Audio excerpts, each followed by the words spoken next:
Hey guys, welcome back to my channel. Some of you may have heard about the Quawaun Bobby Charles story because it's a year old, but I haven't. I only recently found out about this very sad story of this young kid some days ago, and there's been some updates, so I decided to bring it here and we talk about it as well as bring more awareness to Quawaun's story so that we could help to ensure that his family does get the justice that they deserve. So with that being said, this is Quawaun Bobby Charles, y'all. He was 15 years old. He lived in Louisiana. His mother reported him missing on October 30th, and after 2 days of his family getting frustrated with the police not doing their damn jobs, took matters into their own hands. Of course, doing their own thing on investigating, like who seen him, who he was with, y'all know all that kind of stuff. Some of us could relate to how slow the police can be when it comes to our brown skinned children, okay? Which led them by day number 3 going to another police station and having them ping his cell phone. And within hours, guys, they tracked him by his phone and found him, unfortunately, dead in a draining ditch in a sugarcane field miles from this woman, Jeanette Irvin, and her 17-year-old son, his friend, home.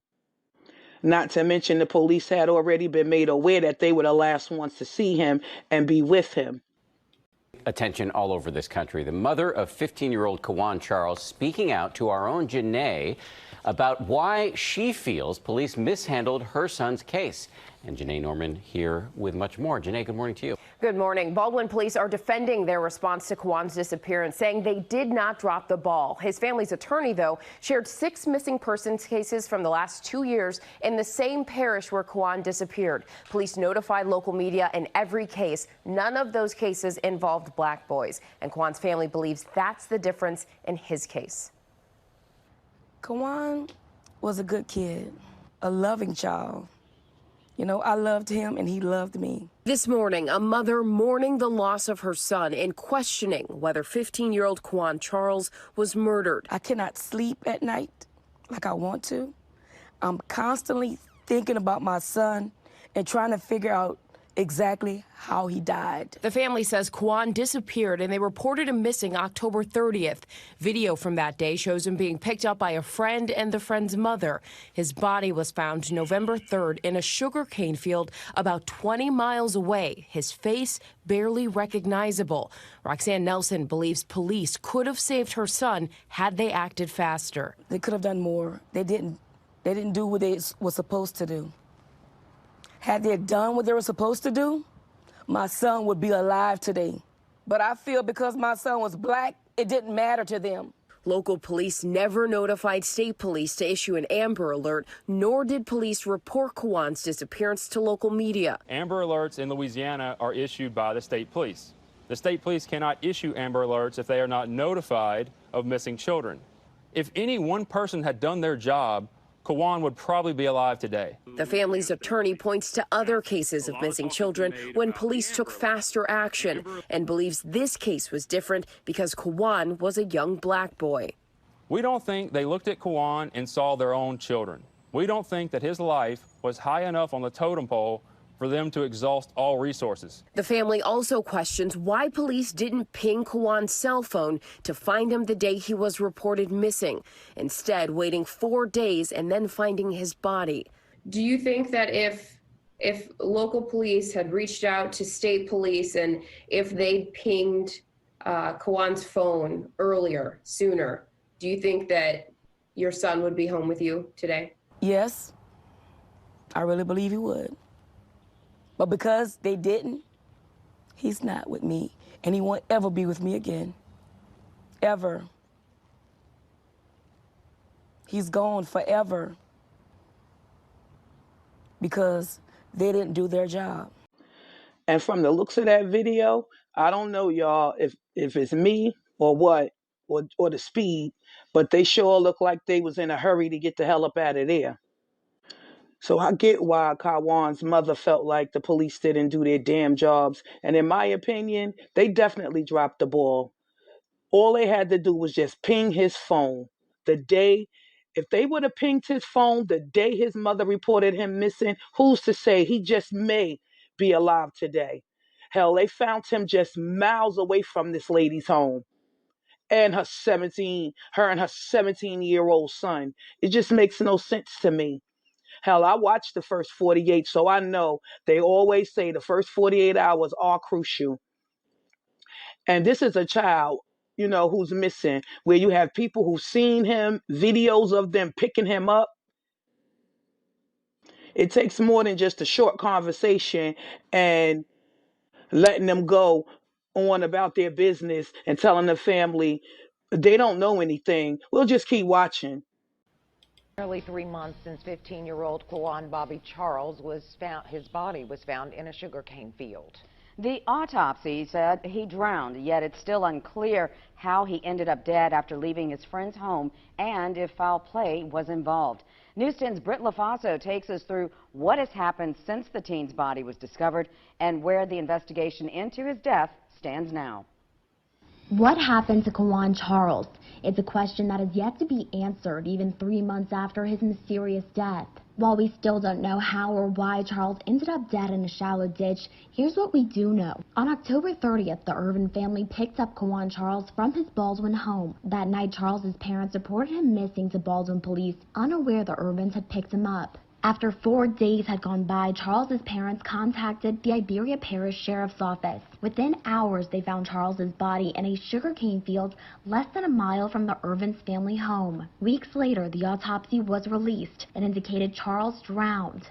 Justice for Quawaun Charles! Amid public outcry, Sheriff Romero released a statement saying Charles's death was an active, ongoing homicide investigation. He added that the sheriff's office was gathering evidence at the Irvin's Laurelville home, the last place Charles was seen alive. People close to Charles, as well as the Irvins, were interviewed. The November statement also said officers were tracking down the Irvins' whereabouts. Weeks after Charles's body was found, the Irvins packed up and moved. It's unclear where the family is now. In the statement, Sheriff Romero also said they had video evidence showing Charles near the area where his body was found. He says the video shows no one was with him at that time. Since issuing this statement in November, the sheriff's office has not released any new information, nor have they made any arrests.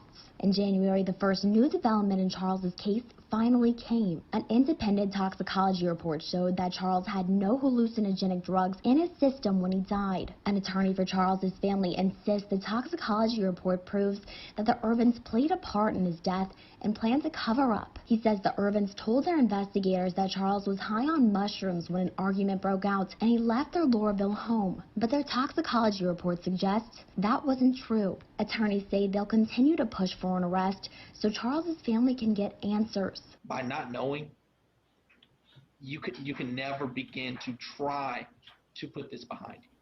It never goes away, but this is an open wound every day that gets bigger. The longer it goes on, the longer that they have to live without knowing what happened to this 15-year-old kid. And for months, they went on with their lives and coming and going without a care in the world. I'm sorry, guys, but talk about white privilege, okay? I'm just saying, because 3 months later, they arrested her. And to be honest, I believe it was just to shut up the public because her charges were failure to report and delinquency of a minor. And 3 months after a 15-year-old Quawaun Charles died in Louisiana, one of the last people to see him alive is now under arrest. Janet Irvin faces a felony charge of failure to report a missing child along with contributing to the delinquency of a minor.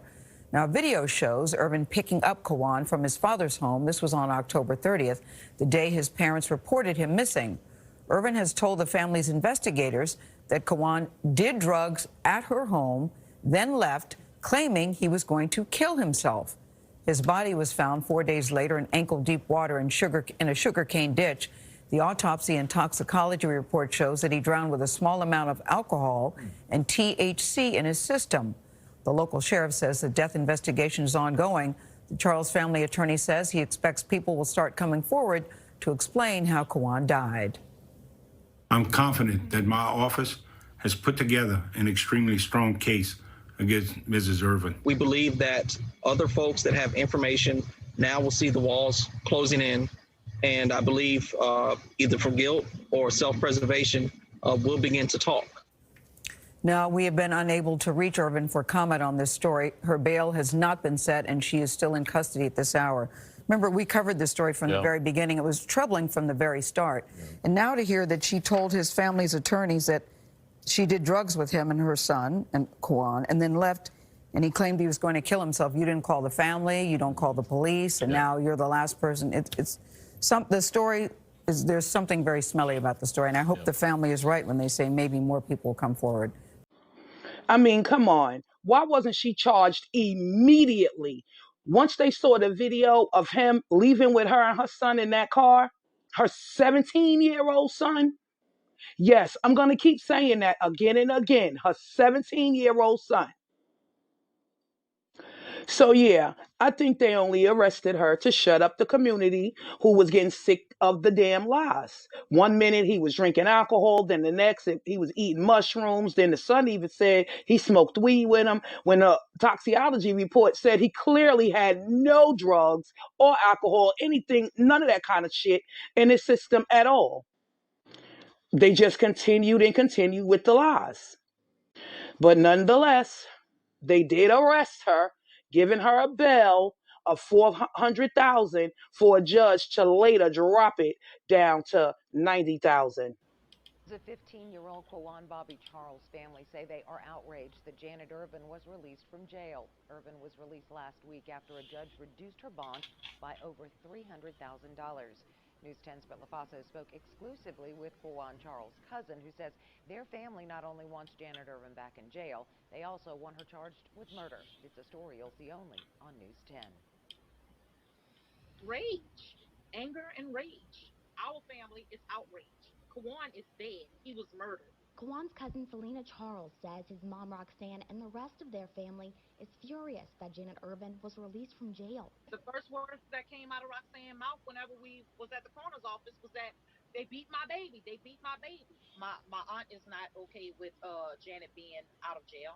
My aunt is not okay with Janet even having a bond. And she says she's not okay with the fact that Janet is now back at home. I understand that she has rights, but Quawaun had rights too. He had a right to his life, and they took that from him, and they took it from us. Janet Irvin was arrested 2 months ago for failure to report Quawaun missing and allegedly supplying him drugs. Selena Charles and her family say they do not know how Quawaun ended up dead in that sugarcane field behind the Irvins' home. The coroner's report labels his death as an accident. I don't think it was an accident. I believe that they beat him and they mutilated him. I believe that they tortured him. We all believe that. The world believes that.